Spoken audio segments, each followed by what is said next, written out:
This is Michael Luchies from the Collegiate Entrepreneurs Organization, and I'm joined here by entrepreneur, author, and motivational speaker, EJ Carrion. EJ is co-founder of the Student Success Agency and a speaker for the Extreme Entrepreneurship Tour. EJ, thanks a lot for joining me. Thank you. Thank you, Mike, for having me. Super excited for the interview. Tell us about the Student Success Agency. Yeah, so the Student Success Agency is, it just changed from Student Success Academy, and the goal of it is that the average student only gets about 38 minutes with their college counselor in high school. So I don't know if you remember your high school counselor, but most of us never had a strong experience. And with technology and things like this today, we can definitely scale a college counselor to be more effective.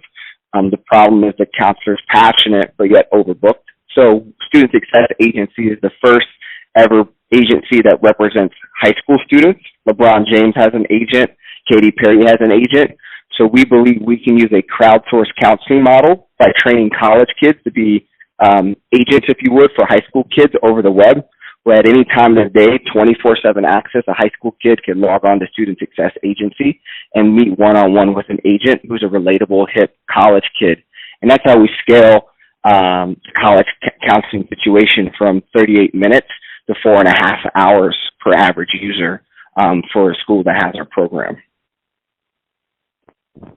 So how did you come up with the idea for Student Success Agency? Yeah, so it all came from, as you know, I started with a lot of motivational speaking, do 50-plus events a year, and I get to interact with a lot of high school students, and I also get to interact with a lot of college counselors, and as well as I also spent some time with Teach for America, actually, in the south side of Chicago for a summer, and I was helping the counselors, and I was seeing students and counselors where there was one counselor to every 1,000 students at a school. The average is 1 to every 500, but in Chicago it was 1 to 1,000 in the south side of Chicago, and you see these students just being lined up one by one, getting 10 minutes with their counselor, and that counselor is asking the same 3 questions. You know, are you looking to graduate? How many credits do you have? What do you want to do? And then sending them along the way with, you know, a pamphlet or some sort of thing.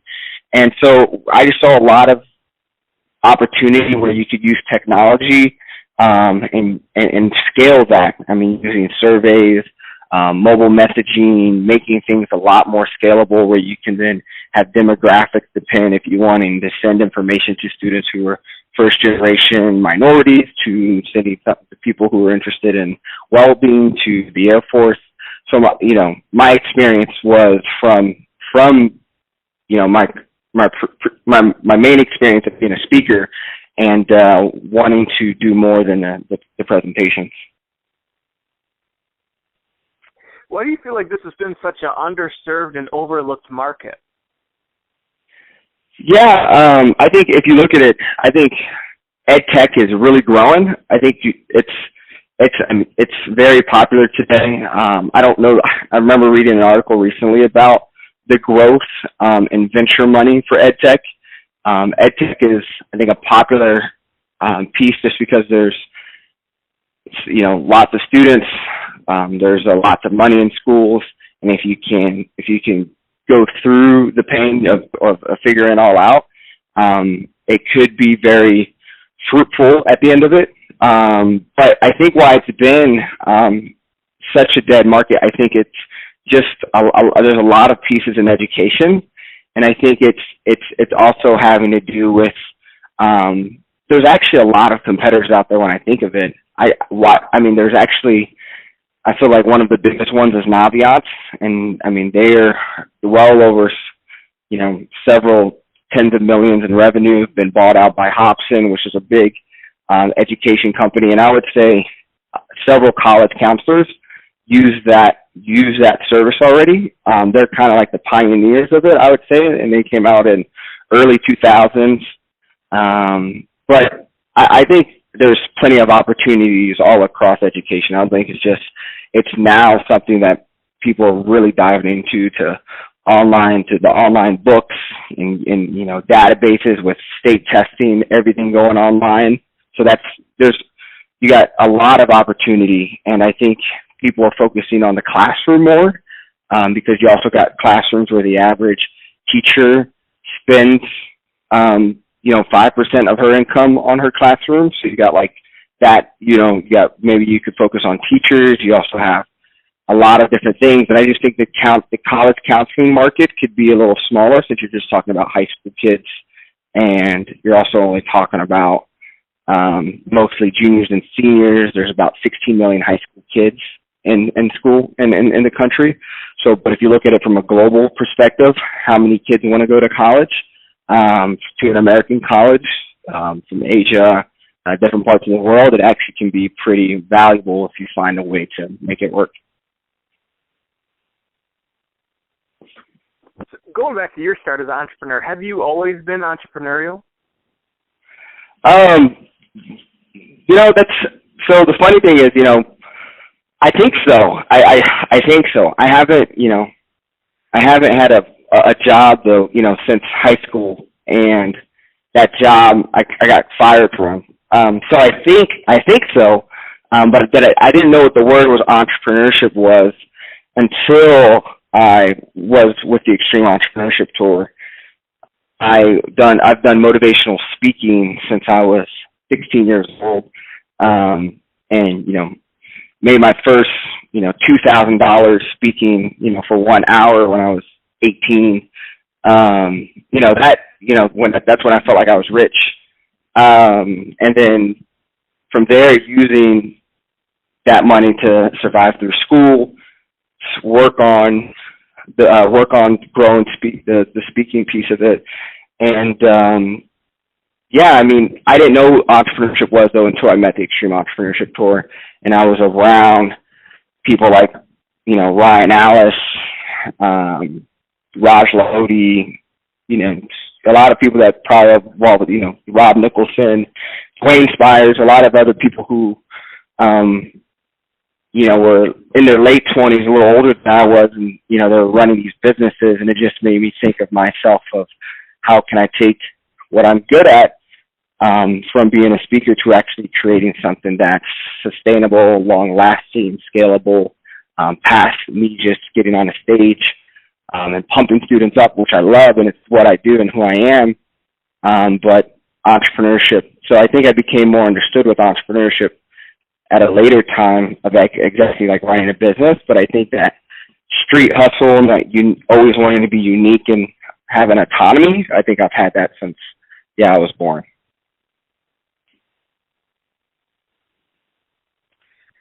You're known as an impactful and successful speaker. Do you strive to be known more as an entrepreneur?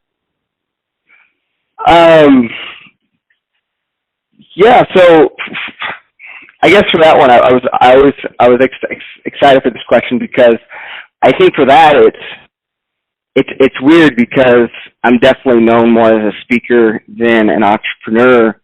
But I've made more money as an entrepreneur than as a speaker. But then when the difference between a speaker and an entrepreneur is the entrepreneurship. There's a lot of other costs. You have team, you have other people, you got to build a website, you got these things going on. So with entrepreneurship, I think it's as a speaker, I think it's kind of like the whole idea of a tech entrepreneur. Everyone's, techpreneurs, or if you call them. So these are people who have a skill asset, which is, they can develop, they can web design, and then they become entrepreneurs. I think I fall in a unique kind of situation like that, where I'm a skill then added entrepreneur, and use that for my advantage. You can call it like a comm entrepreneur or a sales entrepreneur. And I think you're going to see more people needing that piece. It's kind of that idea of the new CEO. So it's like chief evangelist officer rather than like a chief executive officer. So you have someone evangelizing about the company. So the fact that I do have that public speaking background and I do have a personal brand in the college success space, I think that's been able to definitely help me sell in a space where there's a bunch of ed tech, nerds, smart people who are really good at stuff that I wish I was really good at. but yet they have a hard time connecting with their market, building a brand, a personal brand. So I definitely see myself wanting to be more known as not even maybe an entrepreneur or a speaker, but almost more just like I would say an educator, and like someone who is impactful. And I'm using both platforms to do that, to change the world. I think I drive off of legacy. Me, when I pass away, what did I leave here? And I think entrepreneurship and speaking allows me to do it. And so I think I see both of those as a chance for me being seen as a disruptive educator or a leader. Is actually what I would want to be known as more in the future, is a leader in education. On behalf of Collegiate Entrepreneurs Organization, I want to thank you for agreeing to come and speak and serve as the MC for the 2014 CEO National Conference. What do you plan on sharing with the students and young entrepreneurs in attendance? Yeah, I'm super excited to get back there, and it's going to be a fun time. Honestly, I wouldn't have started Student Success Agency without my experience at CEO. I was always thinking about what to do, and working with Arel, and I was at lunch with Aaron, Steve from Meathead Movers, and Arel, and a couple other people, Nick Tart, and that's when I legitimately shared the idea with the first time with some of my closest friends and colleagues, and I told them this is something I'm going to pursue. Because I was just so fired up from CEO. So CEO has a close place to my heart, because I think for the people who go, I think the biggest goal is that they leave there believing they can do it, believing that the people you see who do it is no different than who you are as a person. Having all these entrepreneurs there, having all these mentors there, you're getting to really have a close relationship with them and getting to see like they're people just like you. So I think my first thing would be to make sure that, as a moderator and as an MC, is you really focus on the experience. You're like the designer of a website, but for an event. What user experience are you providing? So for me, my first thing is that people leave there that they can believe in themselves, that they can do this. And then the second thing is definitely having a good time. So we can't, we've all been to boring events before, and CEO is definitely not one of those. So, having a good time, making sure everyone's laughing, listening, great music going, high-fiving, having good energy, and glad that they came, so that, next year it continues to grow and continues to be a successful event. In my keynote, though, I will probably talk about the realistic components, secrets to starting up as an entrepreneur. A lot of the times, I think entrepreneurship looks very sexy to people, and entrepreneurship is not as sexy as it looks. And I think starting your own business or starting your own anything is not as sexy as it may look from the outside. And so really sharing with them,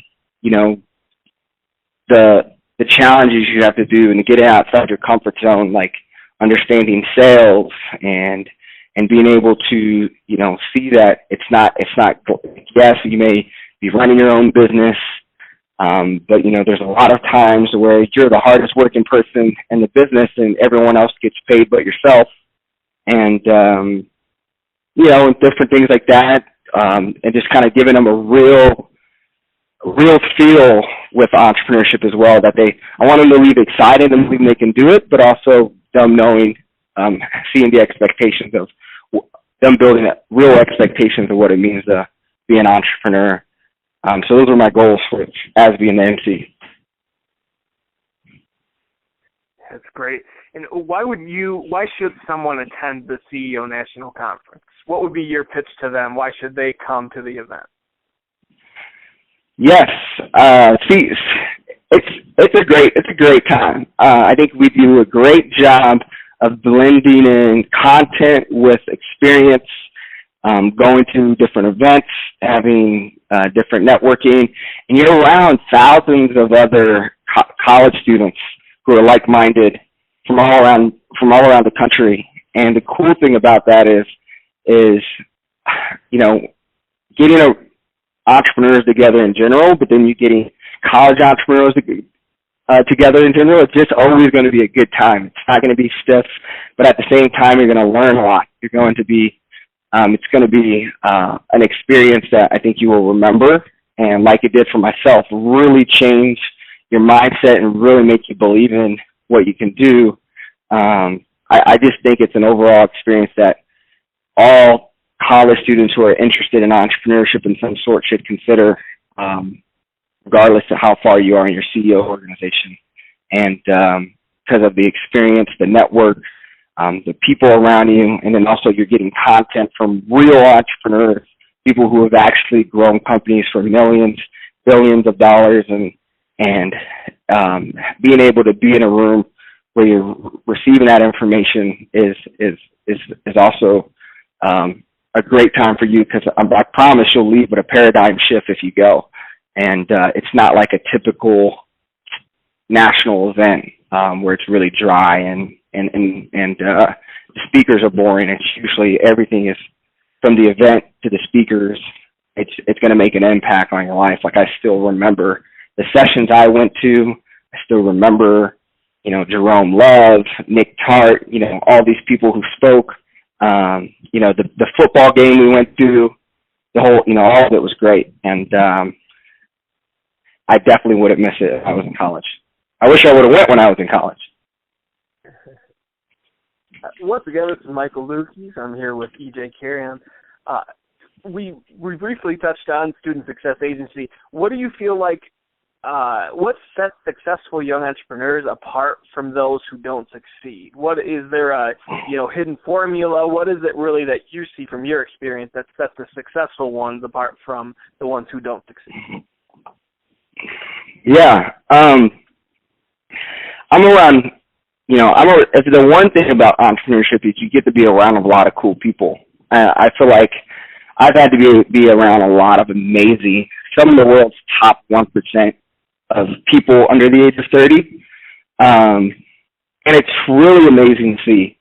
And, for myself, both of my parents, my dad was military, he's been military, retired military. He's been doing the same job, since he was in his mid-20s.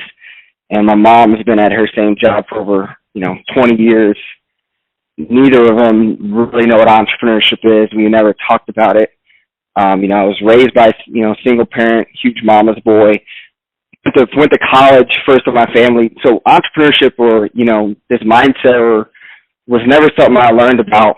And I think, everyone can do entrepreneurship. I think a lot of time what happens is I think it's the fear, and I think it's also the ability to last.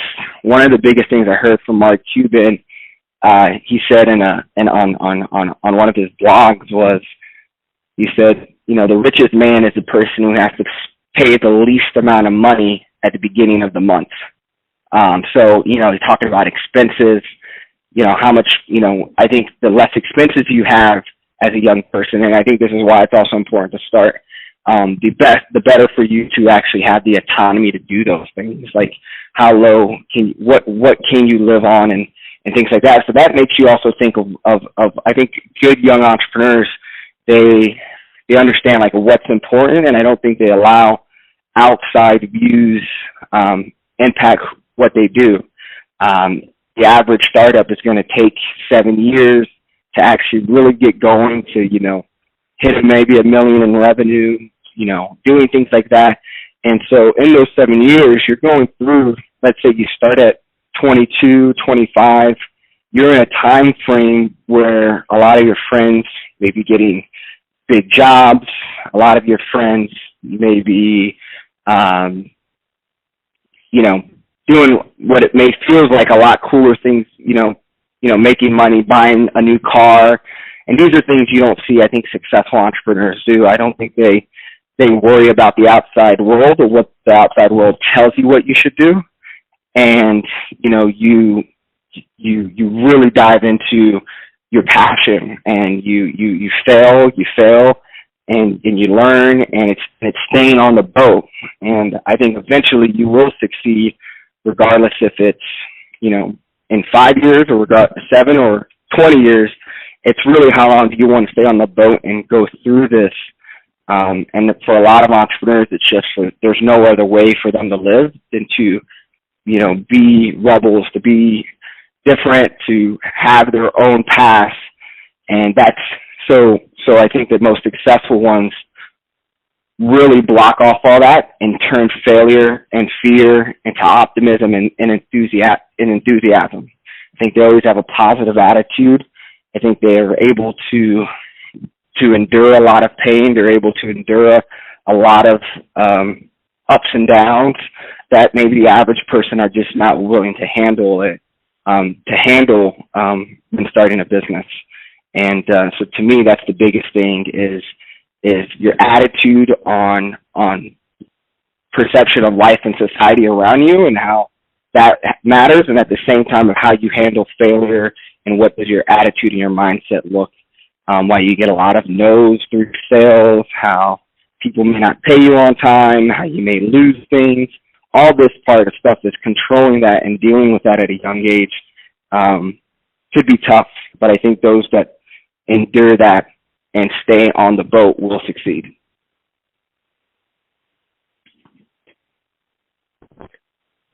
What is something that any current or aspiring young entrepreneur should be doing right now to advance themselves? Well, I think going in a direction, starting a business. I think if you have an idea, you just need to go ahead and start it. We had with us, so I started Student Success Agency around the time CDO. We didn't start creating the project. We didn't even create the website or hire a tech team till we had 6 figures in sales. So we went out and sold and basically funded our website. We're one of the few tech sites out there that are revenuing and didn't take any funding to create the product. So for me, I think the biggest thing is going out and starting and pre-selling your idea is the biggest thing. Is if you have an idea, start selling it to the people, identifying your trigger words, what works.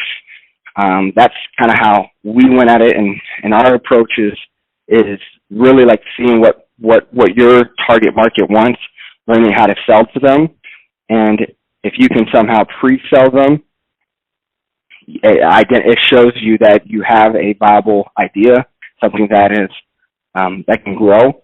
And so if I was an entrepreneur, I would learn how to sell, dive into sales, become comfortable with selling.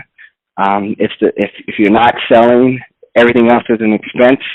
Because if you have your salespeople, and then everyone else is an expense if they're not bringing in money for you to do your idea or to run your business. So to me, sales and pre-selling your idea would be what I would tell people to do. Great. And any other advice you'd share with young entrepreneurs based on your experience as an entrepreneur?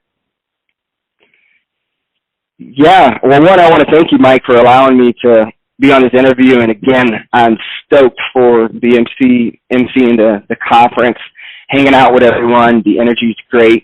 I'm looking forward to see anyone who's listening to this at the event as well. It's going to be a good time. And yeah, I really would just end it with entrepreneurship. It's an emotional roller coaster. And I think life is an emotional roller coaster as we go up and we go down and we go up and we go down. And I think a lot of reason why people lose passion from their jobs is because it doesn't have that adventure. You feel like it's dull, it's the same. But that's not the case for everyone who works maybe a job outside of, running their own business. But the whole goal there is, you could either you can be in fear and think, you're going to throw up, and you take that emotional roller coaster and you crunch in pain and you worry about it and you're afraid while you're along the ride, or you could just put your hands up and you can put your hands up in the air, scream, yell, have a good time, and enjoy the ride. And I think if you're interested in entrepreneurship, if you feel like, you know, you can't do it, you don't have the skills, you don't have the connections, you don't have, you know, whatever it is that you think you may not have, I think the biggest thing is everyone could be, I truly think everyone could be an entrepreneur, because it's not about your IQ, it's about your I will, it's your willingness to put in the work. And if you're willing to do that and get on the ride and to have an optimist and be optimistic about the ride you're taking, you're going to be very successful at what you do, regardless if you make a business that is based around your lifestyle to if you're trying to IPO. If you enjoy the experience and the ups and downs and keep riding the ride, I think it's going to be worth it for you, and you're someone that should be entrepreneurial in some way. Great. And how can people find out more about the Student Success Agency and about yourself? Yeah, I'm big on Twitter and Instagram. Those are probably, you know, my two favorites. So it's my name, EJ Carrion. That's also my personal website. If you're looking for a speaker, I just redid the site. I've been full-time speaking without an updated site for a while. So I'm excited to kind of have a site back up. And Student Success Agency is at studentsuccess.co. That's student success and then .co. And there you can learn about about how you can be, if you're interested in becoming an agent, you can apply there. And as well as if you know of high school students who you think would benefit for having your own agent for scholarships, applications, or college, you can lead them that way as well. So that's all I have. Great. Well, once again, it's been Michael Luchies with EJ Carrion. EJ, we look forward to seeing you at the 2014 CEO National Conference. Awesome. Likewise.